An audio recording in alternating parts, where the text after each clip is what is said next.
This week on Barely Homesteading, installing our tile for our wood stove.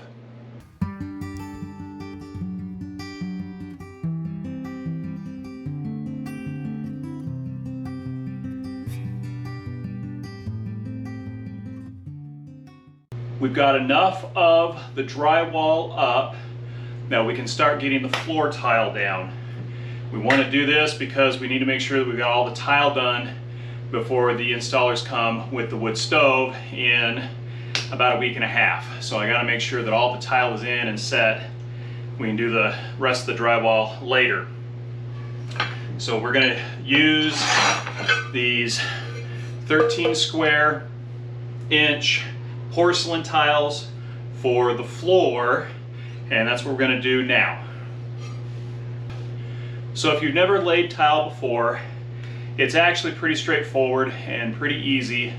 There are some tools that you're going to need to have to do it. First off, if you're going to have any tiles cut, then you're going to need a tile saw.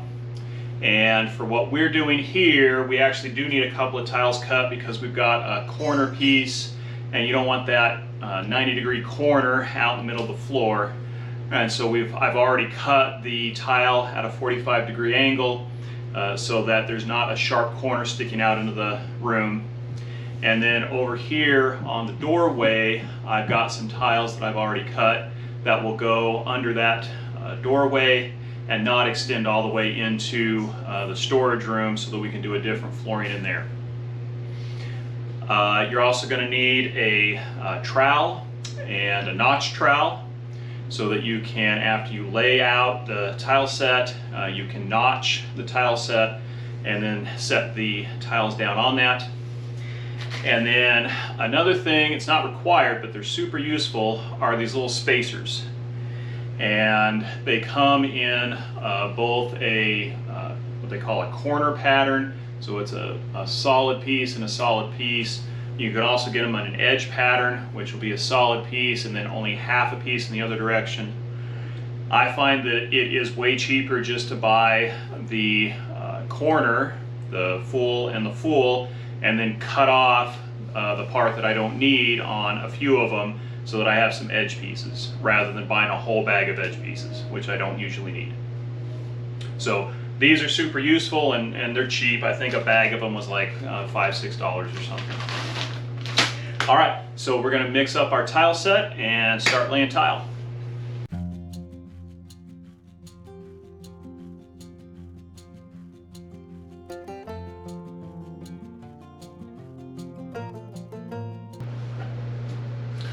All right, so when laying out your tile, what you first want to do is with the smooth edge of your trowel, lay out a smooth layer of the tile set, and then you come back with the notched portion of the trowel at about a 45-degree angle and run that over the length of that layer that you set down.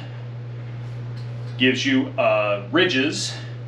You then take the tile and you set it down into those ridges. And you push down fairly firmly so that the ridges collapse on themselves and go into the pores of the underside of the tile. So let me show you what I mean.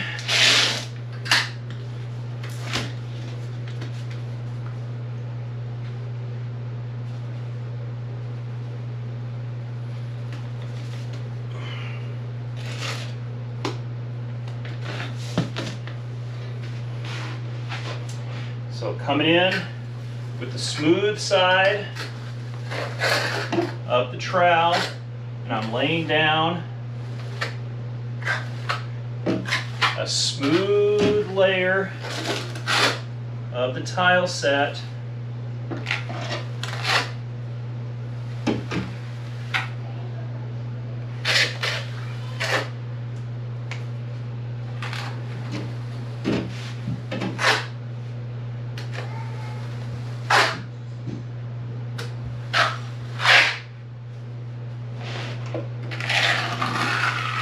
You want to make sure that you go beyond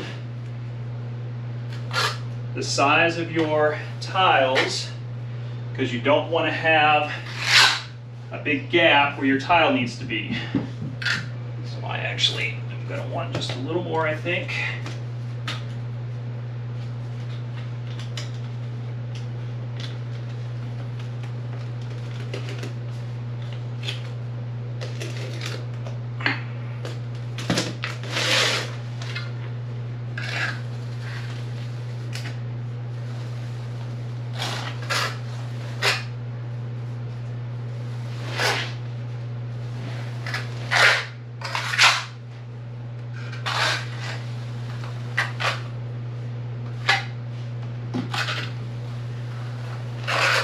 And this doesn't have to be a super thick layer because you're going to be pushing about half of it out when you notch.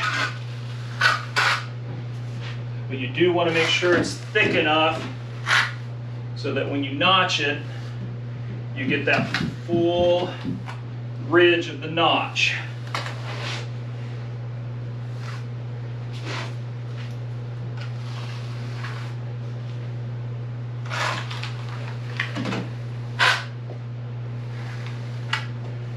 All right.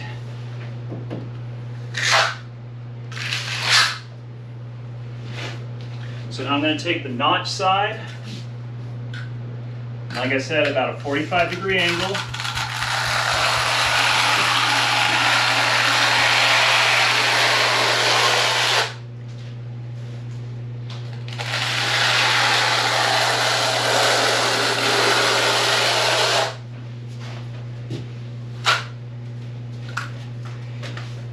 And so you've got these nice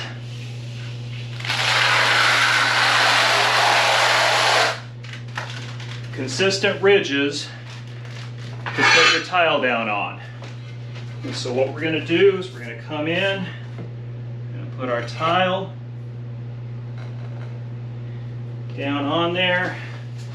We're going to get some of our spacers so that we get a gap from the wall.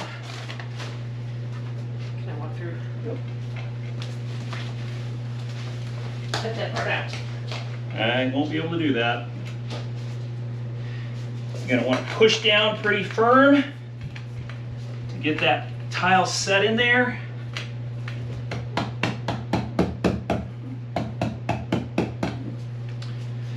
And then just move on to the next one.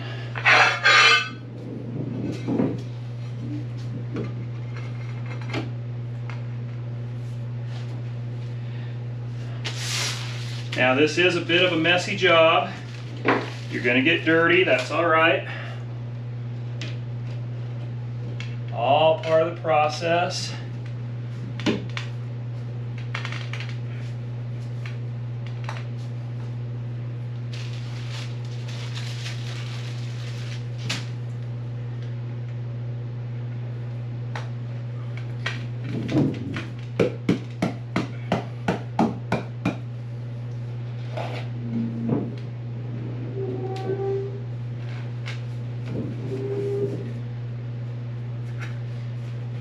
Make sure you get the tiles firm against those spacers so that you get a nice even gap between the tiles.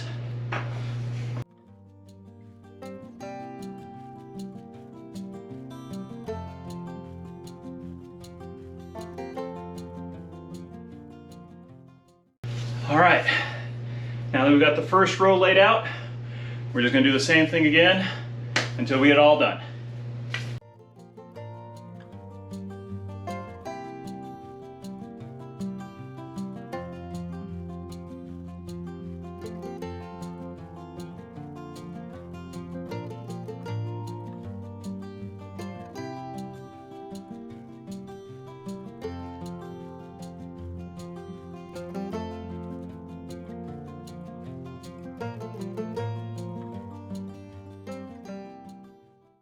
All right, so all the tile are laid. We're gonna let this sit for 24 hours and then we can clean out the gaps and grout it. With the floor dry, we're ready to move on to the wall behind the stove. And we've dry laid out the pattern that we want to put on the wall. Quite a bit more complex pattern than what we did on the floor, but this is what Mama Bear liked. And so we, because it's such a complex pattern, wanted to lay it completely out with all of the spacers to make sure we have the proper gaps and everything cut right. And now we're ready to put this up on the wall. So we're going to start at the bottom layer and work our way up. We're going to line everything to this edge of the wall and work our way this way. Because we're starting at the bottom, we need an expansion gap because of thermal expansion differences, especially with the wood stove. Parts of this wall are going to heat up a lot, and so we need to make sure we've got a gap that things can expand down into. I'm using some 3/16 of an inch spacers for laminate flooring to give me that expansion gap. Because this is an expansion gap, when it comes time to grout, we're not going to grout in the expansion gap. We're actually going to caulk it so that there is a flexible member there that you can expand into and not crack the grout.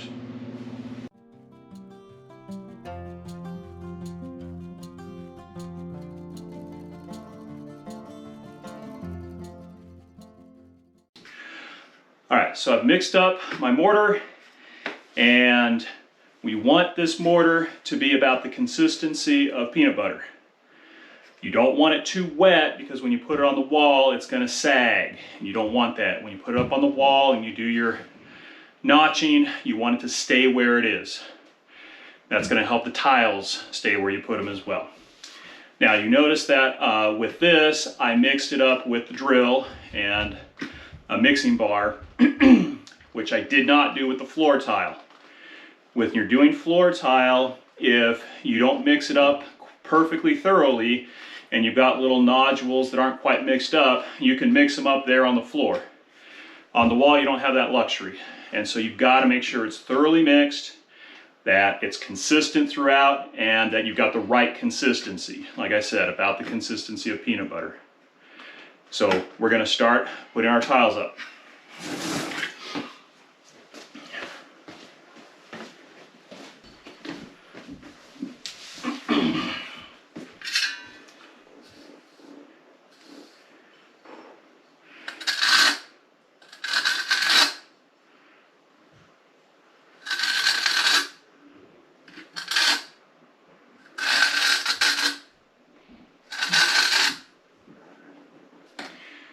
Now, you can see that I'm applying the mortar directly to the back of the tile. This is called back buttering the tile. And I'm going to do this on this first row because I don't want any of this mortar to get down in that expansion gap because it's going to be incredibly hard to clean out. And so I'm going to back butter these tiles so that I can control better where that mortar goes.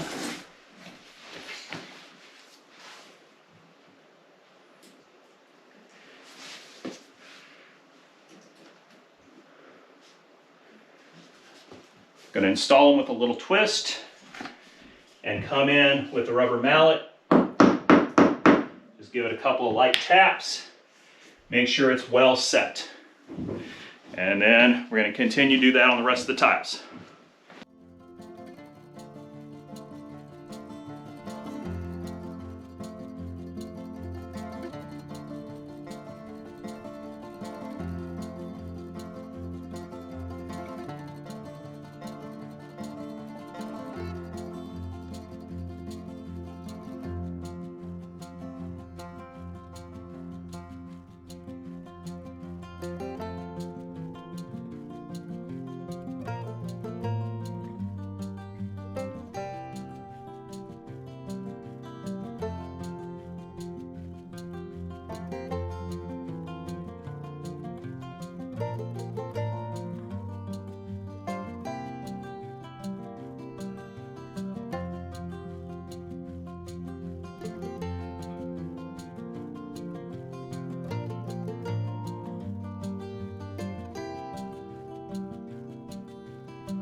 Okay, so we've got the tile up, got to let it dry 24 hours, and then we can grout.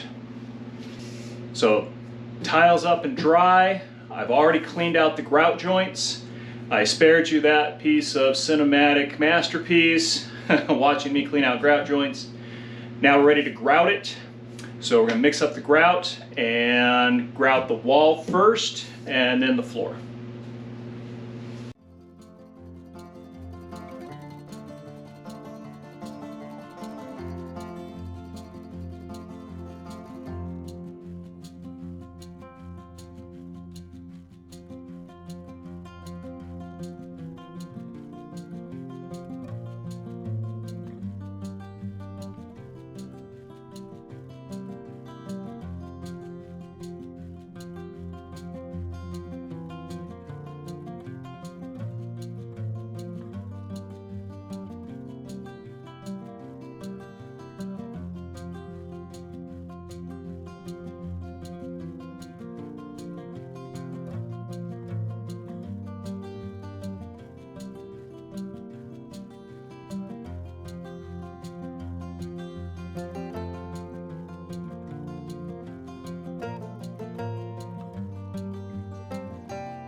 So we've got the tile all in and grouted, and we've actually been able to get our wood stove installed. And we will talk about the wood stove in a future episode in more detail. But just right now I want to focus in on the tile. So we've been very happy with the tile. We've had no issues with tiles popping off or with grout cracking. And this pattern actually looks really nice on this wall, and once we get this room finished, it'll be a nice addition and sort of an accent piece to this room. So with that, this is Lumberjack from Barely Homesteading saying use it up, wear it out, make it do or do without. Please like and subscribe, and we will see you next time. Bye.